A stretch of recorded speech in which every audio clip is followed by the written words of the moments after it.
Have you ever stopped to think about what's happening inside your body right now? Your heart's beating, you're breathing, your food's digesting, and you're not consciously doing any of it. Well, that's because there's a hidden system, a silent autopilot, managing all of your body's most vital functions. So let's pull back the curtain and see how it all works. Okay, picture this. You're in a meeting and your boss says they're looking for weekend volunteers. Instantly, your heart starts to pound, your palms get a little sweaty. Now, you didn't tell your body to do that, right? That feeling is your body's ancient survival wiring, reacting to a modern-day stressor just like it would have reacted to a predator thousands of years ago. So, what is this system that's taking over? Well, it's called the autonomic nervous system, or the ANS for short. You can think of it as the master regulator, the behind-the-scenes manager that works tirelessly to keep you going without you ever having to think about it. Now, to really get the ANS, it helps to compare it to the system you do have conscious control over. That's your somatic system. That's what you're using when you decide to pick up a cup of coffee or walk across the room. The autonomic system, that's the involuntary one. It's the true autopilot, running your internal organs, your heart, your stomach, all without your input. So, what's its main job? At its core, the ANS is all about one thing: balance. The scientific term for this is homeostasis. Think of it like your body's internal thermostat. It's constantly making these tiny, automatic adjustments to keep everything, your temperature, your blood pressure, your energy levels, in that perfect, stable, sweet spot. So how does it maintain this balance? Well, it uses two opposing teams, or divisions. The best way to think about them is like the gas pedal and the brake pedal in a car. First, you've got the sympathetic division. That's your gas pedal, your fight-or-flight system that revs you up for action. Then you have the parasympathetic division. That's your brake pedal, the rest and digest system that calms things down and handles all the background housekeeping. Now, here's where it gets really interesting. These two systems don't just have opposite jobs. They're actually built. They're wired in completely different ways. And if you can understand this wiring, you'll understand exactly how they work. So let's take a look under the hood. Okay, this right here is a really fundamental difference. So when you want to say flex your bicep, your brain sends a signal down one long, continuous nerve fiber straight to that muscle. It's a direct line. But the autonomic system, it uses a two-step relay.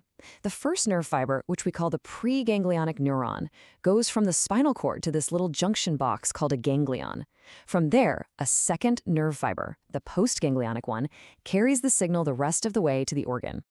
So let's look at the fight-or-flight system's wiring first. Its nerves come out from the middle part of your spine. And notice where those junction boxes, the ganglia, are. They're all linked up in a chain right next to the spinal cord. This means the first step, that preganglionic fiber, is really short. But the second step, the postganglionic fiber, is really long, because it has to reach all the way to the different organs. This setup is brilliant because it allows for something called divergence, where one signal from the spine can branch out and light up many organs at once. That's how you get that full-body, coordinated stress response so quickly. And this diagram gives you a perfect visual of that. It's like looking at the system's circuit board. You can see the signals coming out from that middle region of the spine, hitting that chain of ganglia, and then these long secondary fibers just radiate out to affect practically everything, all at the same time. Now, let's look at the rest and digest system. The wiring is basically the complete opposite. The signals here come from the very top of the central nervous system, the brain stem, and the very bottom, the sacral spine.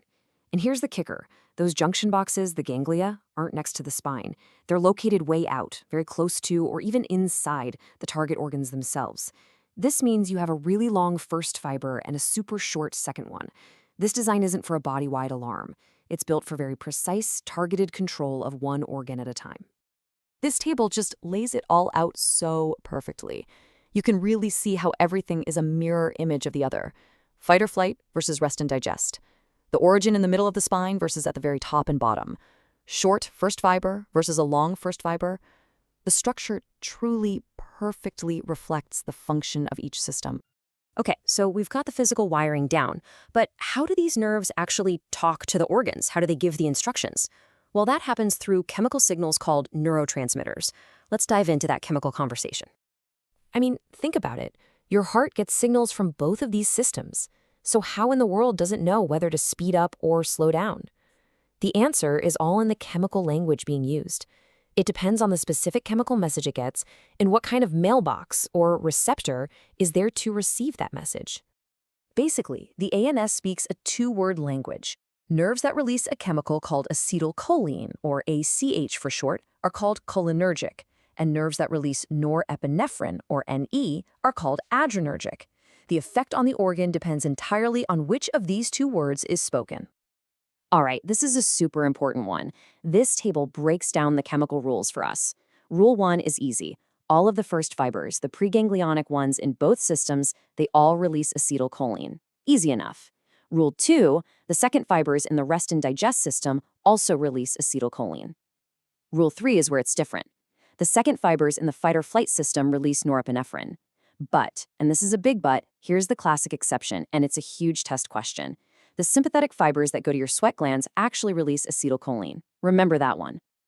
So we have the wiring, we have the chemical signals, now let's put it all together. Let's see how this incredible system actually works in real time, managing your body's reflexes and keeping that critical balance from one moment to the next. You see, your organs are never really just sitting there doing nothing. There's always this constant low-level hum of activity from both the sympathetic and parasympathetic divisions. We call this autonomic tone.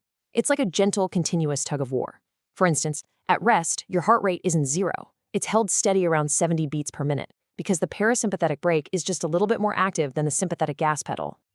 And a perfect example of this constant dual control is something you see in the mirror every single day. Have you ever wondered why your pupils get huge in the dark and tiny in bright light? Well, that's a classic autonomic reflex in action. This picture shows that push-pull dynamic perfectly. Your iris, the colored part of your eye, has two different sets of muscles that do opposite things. The sympathetic system controls the muscles that pull the pupil open, and the parasympathetic system controls the muscles that squeeze it shut. So here's the play-by-play. When you walk into a bright room, that light hits your eye and signals the parasympathetic system to activate. It releases acetylcholine, which makes the circular muscles contract, and your pupil constricts to protect your eye. Then, in dim light, the sympathetic system takes charge. It releases norepinephrine, which contracts the radial muscles, pulling the pupil open to let as much light in as possible. It's a perfect, seamless, and totally automatic balancing act. So, for our final section, while we've been calling it the autopilot, this system doesn't actually operate in a total vacuum. It's constantly being influenced by your brain and even by things we put into our bodies. And this is a really crucial point. Your autopilot isn't flying solo. It's taking directions from higher up, especially from a part of your brain called the hypothalamus.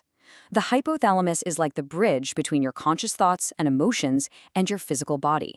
This is the direct link that explains why just thinking about something stressful can make your heart race, or why a happy memory can literally make you feel warm inside. Your mind has a direct line to your body's most fundamental functions. This chemical communication system is also how so many medications and drugs work. They can essentially hijack the system. They work by either mimicking the chemical messengers, acetylcholine or norepinephrine, or by blocking them. For example, some common blood pressure medications work by blocking those adrenergic receptors, which stops the sympathetic system from making your blood vessels too tight. And that brings us to one final thought to leave you with. This elegant, ancient system, it's wired for lions, not for laptops. It evolved to handle intense, short-term physical threats. But today, we're activating it constantly with traffic jams, work deadlines, and social media notifications.